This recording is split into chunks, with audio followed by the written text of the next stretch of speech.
Hello, welcome back to my YouTube channel. This is Eve Migabo one more time. And if you are new here, before tuendelee, please subscribe na ubonyeze kwa hiyo kengele so that when I put another video, upate haraka. So today we are going to talk about thyroid issue, thyroid disease, thyroid ugonjwa. You know, many of us tume grow up tukijua the only thing ni goiter, the one that comes out kinafura huku. But tumesahau ya kwamba ama wengine hata hawajui kuna thyroid issue whereby uko na maugonjwa but you don't understand what is it. So without taking so much time, I had niko na mgeni hapa. Let her introduce herself. Hello, my name is Stella Mwangi. A thyroid disease patient.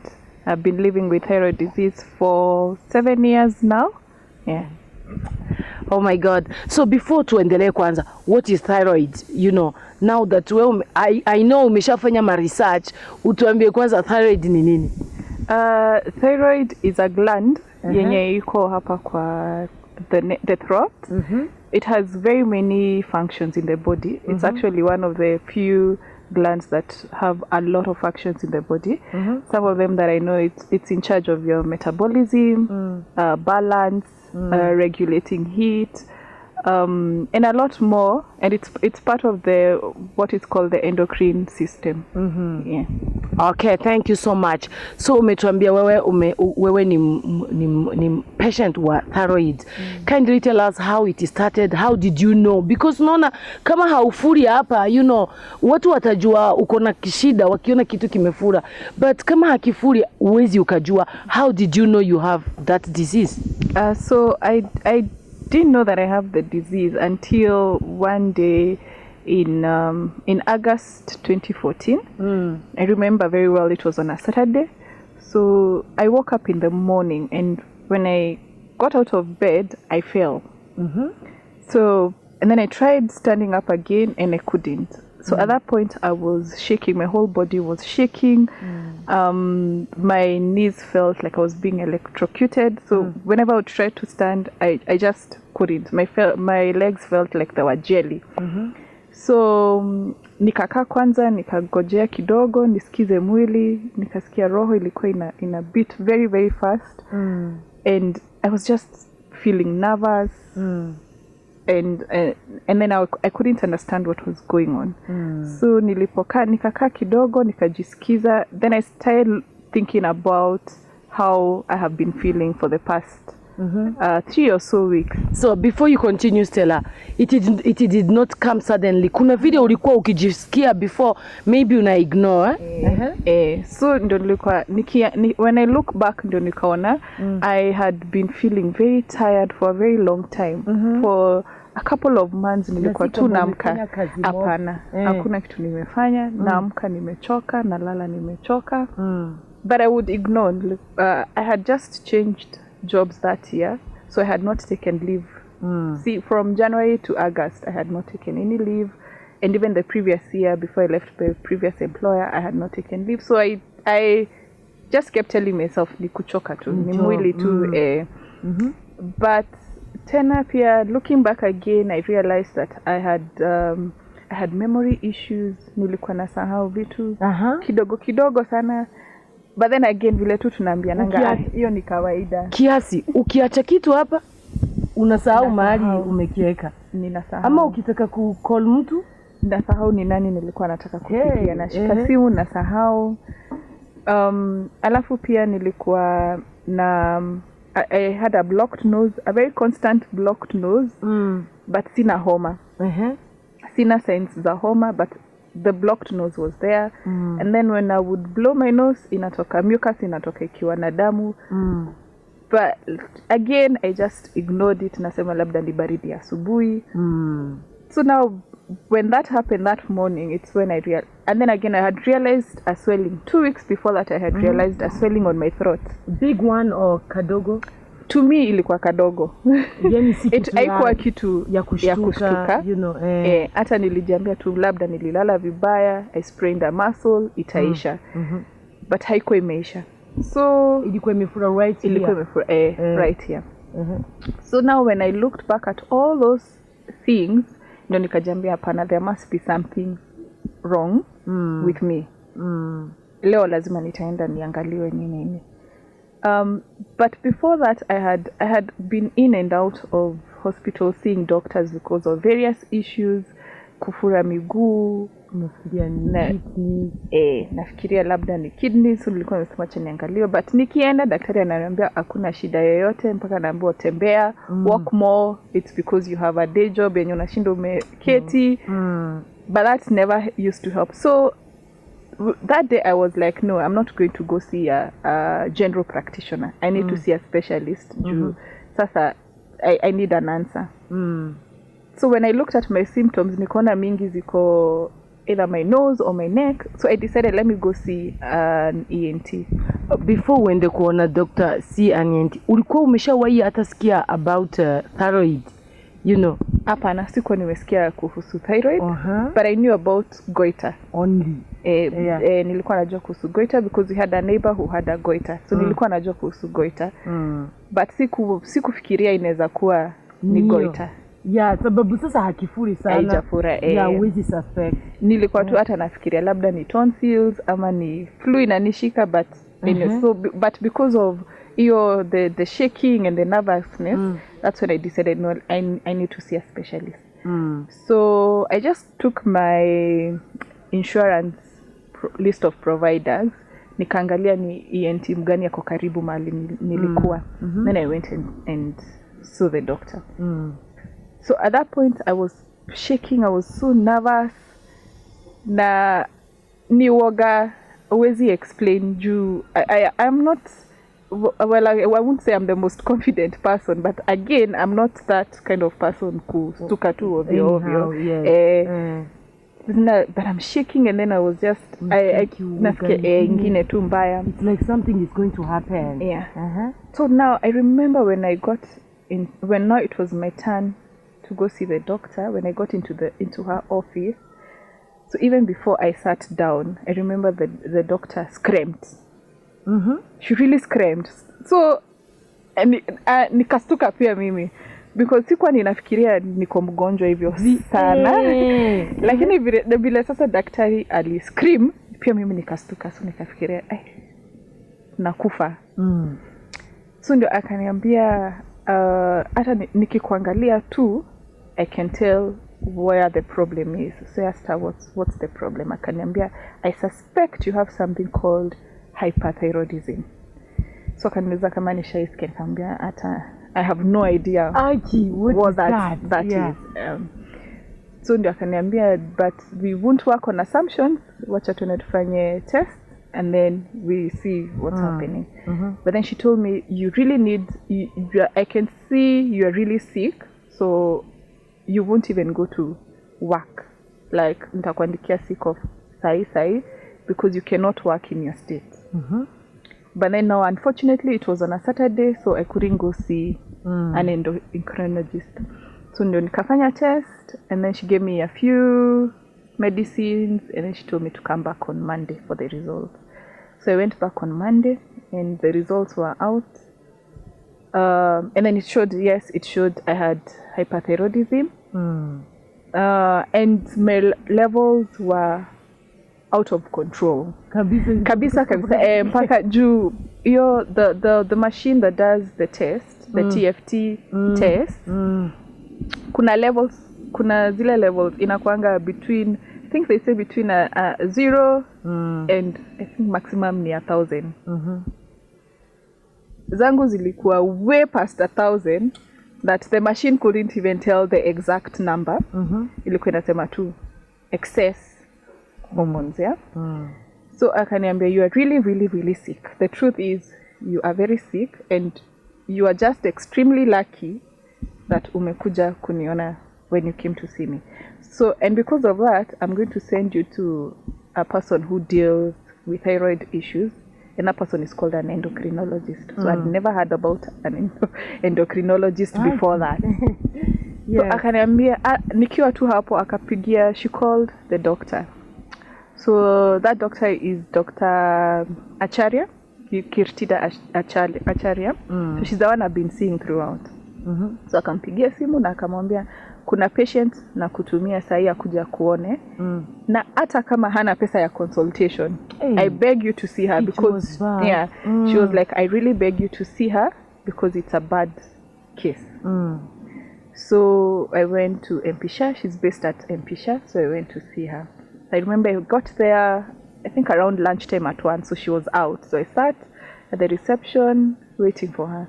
So when the doctor came in, she came, we were many, we were very many people. We were about, I think we were about 8 people who we were waiting for the doctor. But when the doctor came in, she walked straight at me and she's like, you must be Stella. I was like, yes, I am Stella. So then she told the receptionist, she's gonna see me first. So I went in first. And I was very curious. So I asked her, how did you know? How did you know that I am the one? I am Stella? Stella, yeah. So that's when she explained to me, and she told me, by just looking at you, I can tell you are the patient that the doctor, that my colleague described. So I asked her, so she told me, what do you mean? Like, how do I really? How do I look? So that's why now she described my symptoms. She told me, I can see you are nervous. I can see you're having the body shakes because I was still shaking. I can see you're disoriented, like you can't tell what's happening around you. And then she told me even the way you're speaking with a stutter because I couldn't complete a sentence. Wow. Because of the memory loss. It was so severe that I would forget midway. Like I would be speaking and then I forget a word mid sentence. And then now my skin was so dark, like I'd turned navy blue. So then now she explained to me, I can already tell you have 2 conditions. You don't even have 1 condition, you have 2 conditions. And that is a very clear sign of what is called Graves' disease. So again, she mentions Graves' disease and sasa nastuka tena nafikira, what do you mean Graves? Do you mean like the other doctors cramped? No, this other one is telling me grave. So do you mean I am going to the grave? So she tells me, no, you're not dying. You could have died, but you're not dying. The name just comes from the first physician who was able to diagnose hyperthyroidism.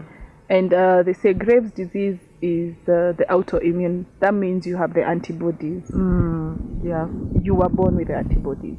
The thyroid antibodies. So she took me through the whole, she explained the reason why I think I was even able to cope with the disease. It's of the way Dr. Acharya received me and the way she explained what I was going through. Because it's a very difficult disease to understand. Yeah, it is. It's very difficult because the symptoms aren't normal symptoms. Like, it's not like you're feeling pain. You can't say, you cannot describe what you're feeling. But she described, she really did describe to me like I was a 5-year-old with a diagram. She drew the whole endocrine system and she showed me where it all starts and where it ends and how they're all interconnected. And she explained to me, she gave me an analogy of a car and the engine. So she told me the endocrine system is like a car's engine. The engine has so many pieces, bits and pieces that are interconnected. So when one piece is broken, the car will still move, you know? Haitakosa kwenda. Yes. But hiyo kitu moja itakosa a ripple effect, itaenda affect ingine, itaharibu ingine, itaharibu ingine, and then siku moja hii gari itasimama tu, itakata kusonga. So it's the same thing with the endocrine system. So when you have the thyroid disease, when you're either hyper or hyper is where you have excess thyroxine. You have excess thyroid hormone. So the brain communicates to the rest of the endocrine system to lower the other hormones so that it can balance. But sometimes the hormones are so high that that balance doesn't occur. So it goes breaking down other systems. So now in my case, it affected my adrenaline gland. So because of too much thyroxine, the adrenal gland started producing very little adrenaline to try and create a balance. But then now, because thyroxine was so high, the adrenaline was so low, so I developed another condition called the Addison's disease. That is when now my skin had turned the color. So Stella, before we continue, let me just make a comment.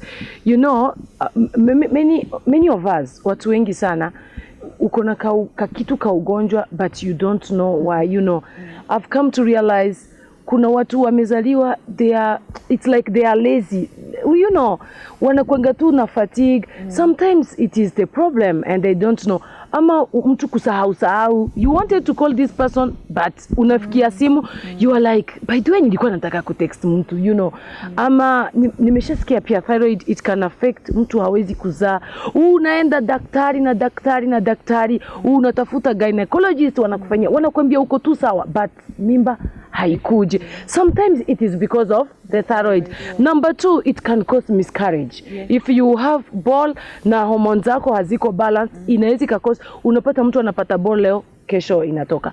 Anajaribu like 5, like 6, unaenda gynecologist, unawauliza ni nini. So if you see, unajua alafu si madaktari wote, that is now the problem, you know. Si madaktari wote wanaelewa hiyo shida. You see like you ulifura miguu, si kwamba uko na ball, unaenda kidney ziko sawa, you know. You mentioned homa, you understand. So if you have, ingilikuwa ni kitu inawezekana, mimi naweza ambia watu wote waende wapime, wajue at least 3 months ama 4 months, ujue thyroid yako ina function aje. Yeah. Actually, what I always say, I tell you that what now I've come to learn through my journey is that kuna watu wako very predisposed to getting the thyroid disease.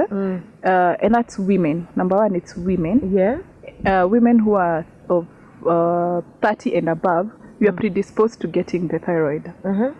And then secondly, if it runs in your family, you can get it. And it's not just because, like I said, it's the endocrine system that is composed of so many organs, not just the thyroid. Ikona the adrenal gland, ikona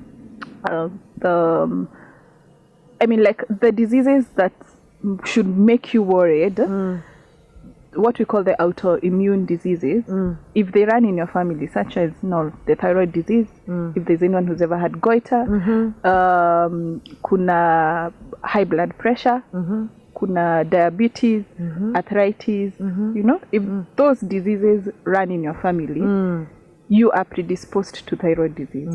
There is a chance you might get it. So the only way to be safe is, nasemanga, the same way tunaendanga annual pap smear, annual mammograms, you know. It's the same way you're supposed to do an annual thyroid function test. Yeah, very true. Because it's the only way utajua for sure how your hormones are. And don't be scared, you know, because... And now I wanted to ask you, now you went to the doctor, mumefanya test, sasa ameshajua ni nini ugonjwa. Now the journey from there. Okay, now, it was a long journey, I must say. Because now it moved so fast, because like I said, my hormones were just out of place completely. And the first thing you try to do is to bring the hormones down to balance them. So nikapewa dawa, and all zile dawa mtu pewa, because of the way the condition was, nilikuwa napewa the highest possible dose. So nilikuwa nakunywa, I would take more than 10 pills in one sitting. Oh my God. Yes. It was bad. Yes, it was really bad. I remember, and then the biggest problem for me at that point was my heartbeat, the heart palpitations, because I had the heart palpitations. And the doctor said, if you don't bring these levels down, you're at risk of having a heart attack or a stroke. Because I remember I used to do almost 170 beats per second. Resting, nimekaa tu, nimelala, and my heart would beat. Like you could literally see my heart beating. Because it was beating very fast, which was very bad, because tena mwili nachoka pia. So that meant I would be in hospital every week. Every single week I had to go for blood test. You want to know. Yeah, when you any pressure. After I started it was we knew for sure that it's thyroid.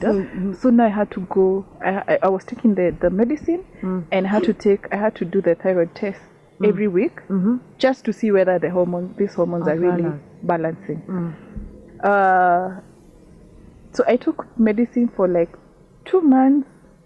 Yeah, about 2 months, and then the hormones, yes, they were coming down, but they were coming down at a very slow rate, and the heart was still, now it was getting overworked. So now the doctor told me we have to go to we have to look at other options. So now treatment for thyroid is the medicine, there is radiation, and then there is surgery. So for most people, if their hormones aren't so bad, it's easy to balance them with medication. So that's why I say people shouldn't be scared to get tested, because you'll find it's only like maisha tu imekuwa, you've been too busy, or maybe you've not been careful about what you eat. So your hormones, and we are women, we have so many other hormones at play. So it might be just a very small thing. But if you ignore it, then it gets to that point, like my point now. Okay. So now when the medicine didn't work, and then now I had my eyes had bulged out. Yeah, my eyeballs had bulged out. So now I wasn't a candidate for radiation, because the doctor said if we do radiation, the X-ray, those UV. For someone who doesn't know radiation, what is radiation? Ukisema hapo, maybe someone doesn't know, anataka ajue. So I really can't explain radiation clearly, but I know it's burning you try and kill the cells, the infected cells. Ukitumia UV, using the UV light. It's the same thing as the radiation done for cancer patients. Yeah. But now, so the doctor told me I can't do that, because then my eyes will be affected, and then will be at risk of causing blindness. So now our last resort was surgery. So I gave it a thought, and I was like, if that's what's gonna cure me, then well and good. But then again, I had to make a decision. Do I take out the entire gland, or do we just take out the infected gland, the portion that is infected? So when I saw the surgeon, he explained the two different, the partial thyroidectomy and the total thyroidectomy. Total is when you take out the entire gland, and then partial is when you just take the infected area. So each has its pros and cons. But then the reason why I opted for the total thyroidectomy, it's because they say once your thyroid is infected, then you become at risk. You are at risk of getting thyroid cancer. But if your thyroid is the whole gland is removed, then there is no chance of you getting thyroid cancer. So I figured, now since I knew that mine was hereditary case, it's something that runs in the family, I decided to go with the option of getting, so I had it removed. Now that means again, what total thyroidectomy means is that I will never ever say I am cured.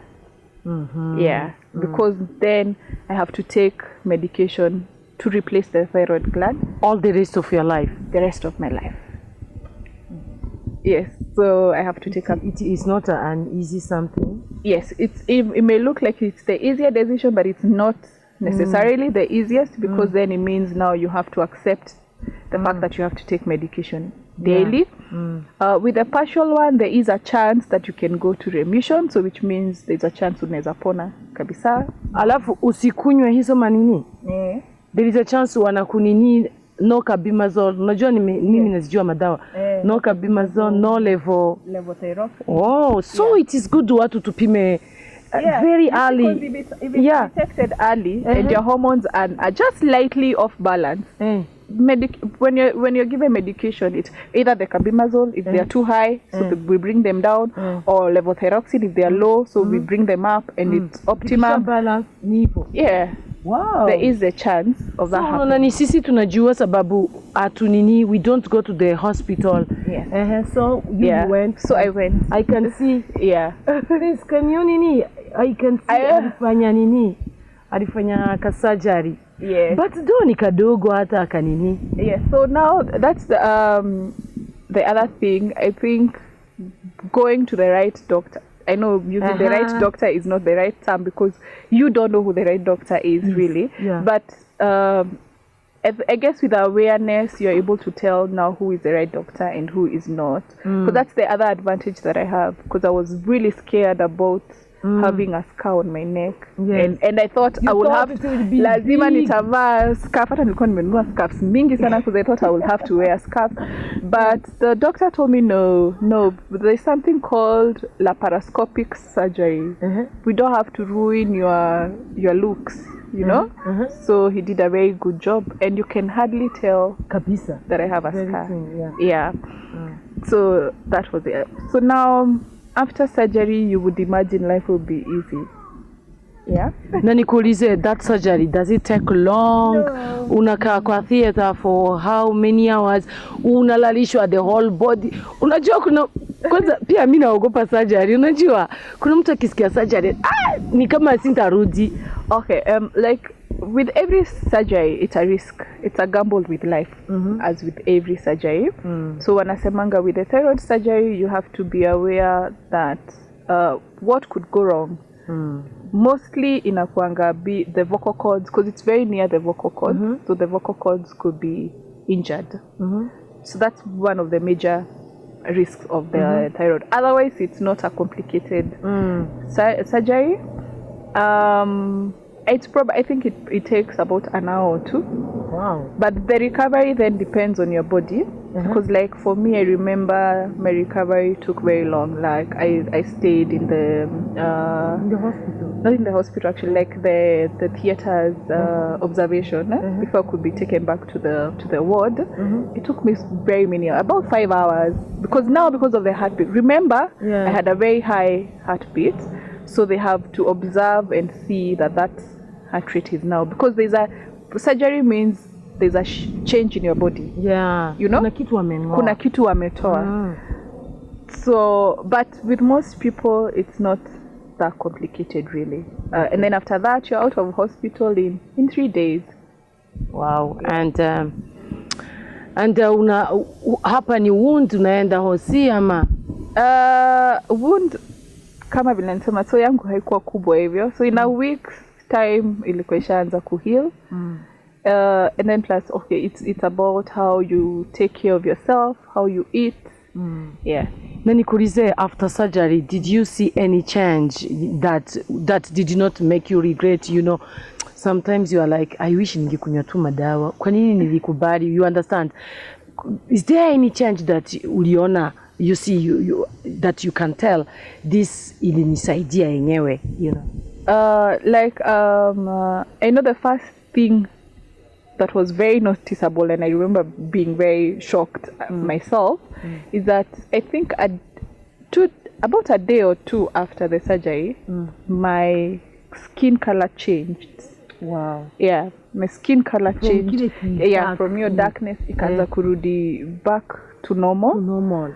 And then I had very brittle nails because of calcium. I had calcium deficiency, vitamin D deficiency.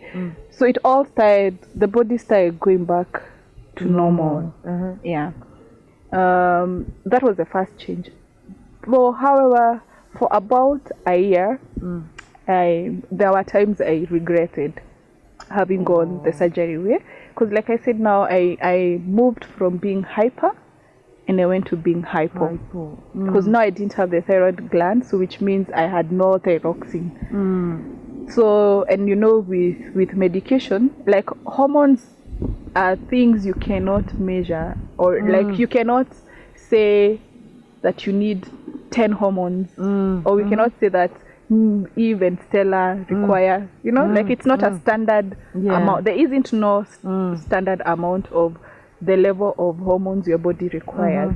So there is no standard dose of the medicine you're supposed to take. So you're just trying to see what is going to work. From hyper to hypo, before my body could get used to it. It was a real, I think that was worse than what I had before. The sickness now? Yes. So most of it is really not, I would not even say it's sickness per se, because like I said, it's not like you're in pain, but yeah, you know. Yeah. And the biggest part for me was psychologically. Yeah, because one, you go into what is called chemical induced depression, because the body is so confused. And remember, the endocrine system, like I said, it starts from the brain. So the brain is also shifting. So I went through depression, and I think that was the hardest part of it. Hey, what an amazing story. What an amazing story. Watu wanapitia mambo hapa nje. Unajua, watu wanafikiria cancer, HIV and diabetes. Those are the only sicknesses watu wanafikiria ni kama they are, yani, but pia big, as in ukipata, you know. Lakini nimekuja kuelewa, hiyo pia thyroid is not an easy sickness. Alafu it is si ugonjwa common, as in, you know, utaenda hosi daktari apate. Hivyo hata vile tu umesema si ugonjwa kubwa, as people would say it, and that was also my biggest struggle, because you know, I'm not in pain. No, like I'm not in physical pain. Yes. Hautaniangalia uone niko mgonjwa. Yeah. So explaining to people around me that I'm sick and them believing you was a big problem.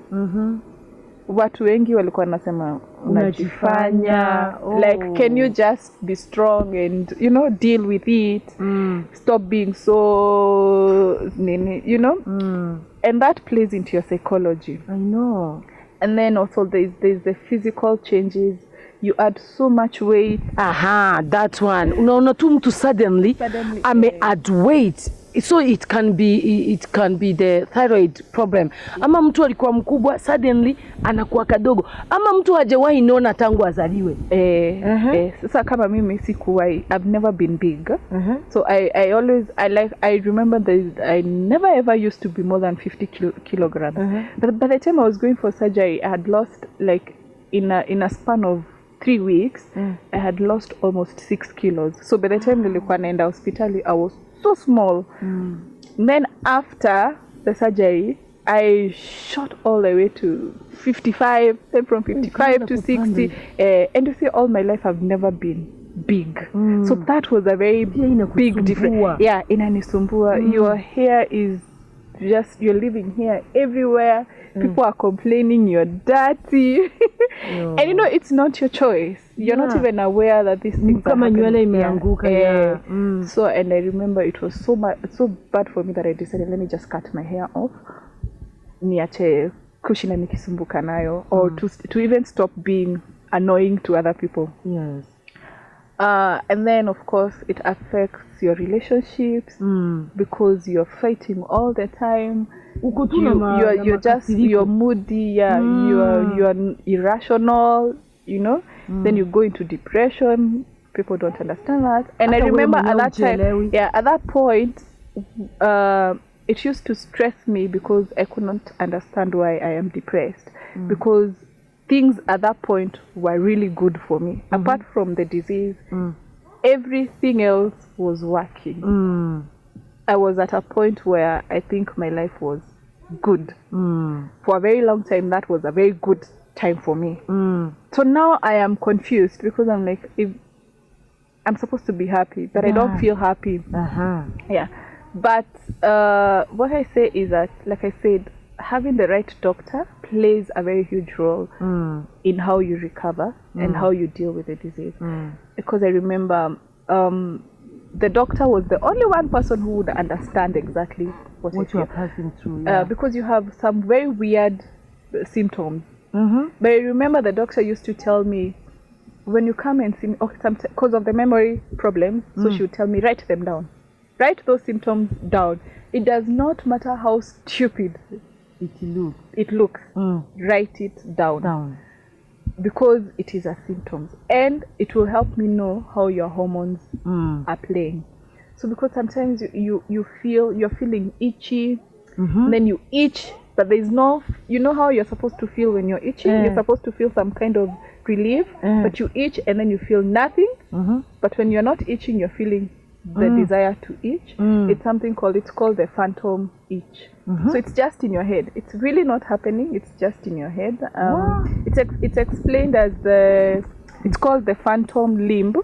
It's a psychological case where when a limb is cut off, before the patient gets used to living without the limb, they feel pain. Like they feel that part.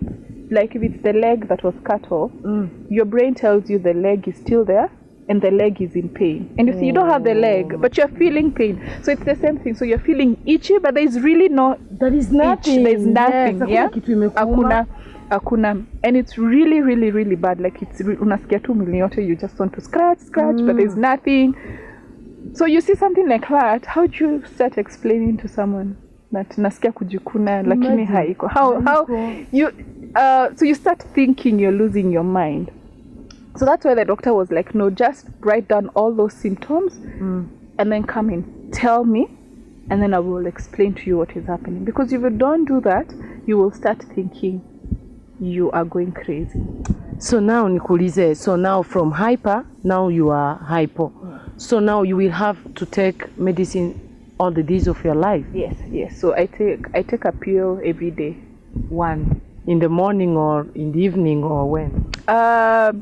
You're supposed to take so that it can work at its optimum. You are supposed to take it with on an empty stomach. And then you wait for about 30 minutes to an hour before you can have a meal. So that I don't forget, my system is to take that pill first thing when I wake up. So I take mine every morning when I wake up. This is a life. Hii ni maisha ngumu, si maisha rahisi. You know, imagine sasa ukisahau. What if unasahau? Ukisahau unagonjeka. Unagonjeka immediately. So you don't have to forget. You or cannot, when you travel lazima uwe nazo kwa bag. Lazima uende nazo. Maisha ni ngumu jameni. Life is too hard out there. Alafu ziko affordable the madawa zenyewe? They are, I would say, extremely expensive, because I think I buy a pill at about between 10 and 15 shillings. Oh, si mingi sana. Yeah, but if you say now, you know, you're taking it daily for the rest of your life, of course, ukizi accumulate, of course, it's a lot of money. Yeah. Na nikuulize, ziko na side effect ama you live a normal life, you can give birth as any other person? Hizo matembe sasa za everyday, do they have side effects? No, the pills don't have a side effect. They don't, because they're supposed to help you, but it's a replacement therapy. So it's like the thyroxine itself. So it doesn't have a side effect. Well, at least I know I haven't suffered any side effect. And if you're able to balance your hormones, then you're able to lead a normal life. Because for me, I can say now I live a normal life. Apart from there will be once in a while where I'll have lethargy, I'm feeling tired. Hiyo ni kawaida, even those wenye hawana hizo maugonjwa, once in a while. Na for example, you see, maybe kuna mtu hapa anaangalia, kuna mtu wake hamuelewangi, why is she lazy ama is he lazy? So what can you tell them? Unaona, ama mtu suddenly ana change color, you are like, squeeze unajipaka mafuta gani? Na squeeze unakaa mweusi, you know. Na nini mbona una add weight, unaenda wapi, you see, compassion, tuchunge maneno yenye tunatumia, tunaambia watu sababu haujui ni nini nasababisha. And then especially if you know someone, because like for me, I say sometimes I blame my friends and my family, like people very close to me. Okay, I don't blame them, but sometimes I wonder why they didn't see it. Like, why did they help me figure it out, because you would imagine they know me, they know my character. They would know when I'm being out of character. Because now that's the other problem. When you go out of character, people start saying you're becoming a bad person. Umekuwa rude. Ama sababu ya pesa. Yeah. So what I can tell family, especially family members or partners, you know your person. Yeah. When all of a sudden someone starts being irrational and they are this very compassionate and rational people, then you should know it's not them. Yeah. Because I remember at that time, the partner I had at the time, I had to take him with me to see the endocrinologist to explain to them what was happening. And the first thing the doctor told him is that Stella is a very rational person. Stella is a good person, but there will be days where you won't understand what she's doing. What I want you to understand is she is not pretending. Because that's what most people say. Unajifanya. Ati leo wezi ati hutaki kuosha vyombo. Unajifanya. Ati leo hutaki kuamka hapo. What I want to tell you is that iyo kuchoka, it really isn't normal kuchoka. So tusiseme, because that's what most people say. Nasema si kila mtu kuna siku tu zenye anakuanga amechoka. To be honest, iyo kuchoka inakuanga, it's in your brain, it's in your joints, kila pahali. Iko kila mahali. Like, and it's because your hormones are just, for me, mine, it's when my hormones are high. Well, like now, because I'm hypo, so when they go high, then I get very lethargic. Nasikia tu hata sina mood, nataka tu nilale. It's not laziness, and it's not something you can pull yourself out of. Hey, thank you so much, Stella. Na nikuulize, je, unaona watu wa patient wa cancer wako na group zao WhatsApp, you know, ama maybe someone ameambiwa tu juzi ako na hiyo ugonjwa, lazima kuwe na ka group kenye unasikia huyu, this is what she passed through, this is what, you know, is there any group you are in? So I think it's very important to find your community, because awareness is you're beginning to healing. And also ukijua I am not alone, because you will see sometimes you won't even know that you have a symptom until you hear someone say it. So I remember for me, I joined there's a group on Facebook called Graves Disease Awareness. I joined that one because I have Graves disease. Then there's a local one, it's called the Thyroid Disease Kenya, I think, TDK. The one that is led by Sarah Katule. Exactly. Sarah Katule. Very good group. Yes. Very she's group. Doing a very good job. A very good job. Yes. I would ask everyone to join that group, because you'll get to understand your condition. You will find a community that will take care of you, even if you don't have anyone to take care of you. Because I can say for me, I think I've walked this journey alone. Oh, sorry. Because people don't understand. Like I said, when you go through surgery, people assume no, you're fine. You're okay. Yes. Yes, I have friends who will remember to ask how are you feeling, how are your hormones, and that's very, very important. But the truth is, unless you are with someone else who is going through exactly what you're going through, there's no one who would understand what you're going through. Well, no matter how much they love you, they will not be able to give you the full support that you need, because they can't understand what you're going through. And that sense of community is really, really helpful, especially psychologically. It helps you accept your condition, because acceptance is very, very important. You have to accept, because I've seen people say, oh, I went to the doctor and I was told I have thyroid, I have to take medicine, and I just can't, because nakaacha. So saa zile amegonjeka kabisa ndio anakumbuka kurudi. Watu tusiogope madawa, you know, yeah. So thank you so much, Stella, for coming. I think we have learned so much about thyroid disease, and I myself have learned so much. Thank you for coming out to share your story. I know someone kuna mtu atanini atasaidika, and if you have as I said before, I've been saying this, let me repeat, if you see one of your friends ama your member in a family mtu tu ana gain weight, unamuuliza what is happening, anakwambia but mimi sija change my style of eating. Ama mtu anakonda, ama mtu suddenly anaanza kuwa mweusi sana, you know, uto to signs, please kindly go and check to see. Don't ignore those signs. Unasikia ukona hauna furaha, you don't know kwa nini una raha, you know, heartbeats iko juu sana, you know, just go and check the doctor and it will help you. Thank you so much. One last thing I can add. Yes. Like I said, for people who are in that bracket that you're predisposed to the thyroid disease, if you're a woman and you give birth, because this is something else most people don't know, if you give birth, please insist on having a thyroid test for your child. Yes.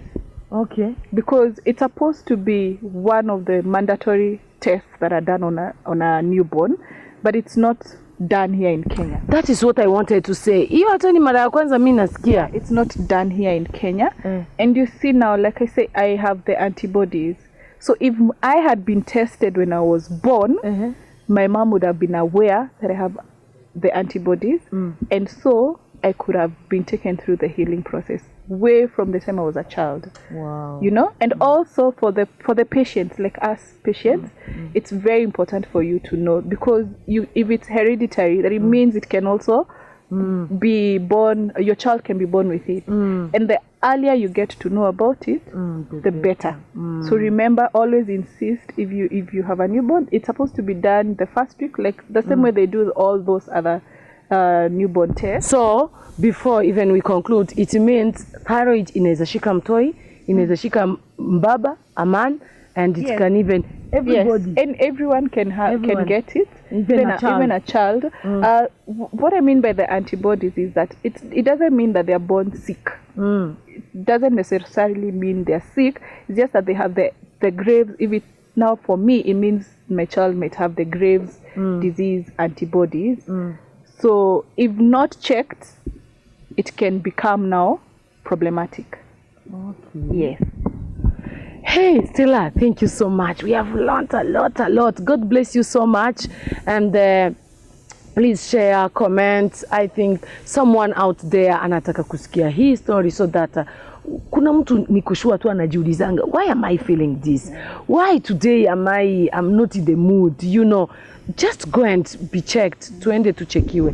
Thank you so much. God bless you. Yes. It was a pleasure. Yes. And I hope there's someone who will see this and they will go, even if I don't hope that someone is sick. I just want you to go be checked.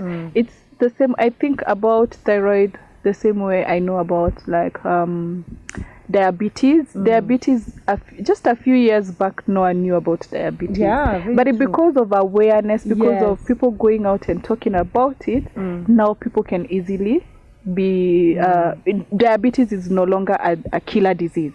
So I'm hoping that the same will happen about thyroid disease, that people won't get misdiagnosed, people won't ignore their symptoms, but it has to start with us making it a normal thing. The same way you go get your sugars tested, the same way you should do about your thyroid. Thank you so much for watching. Don't forget to subscribe, don't forget to share, and don't forget to comment. God bless you so much. Thank you. See you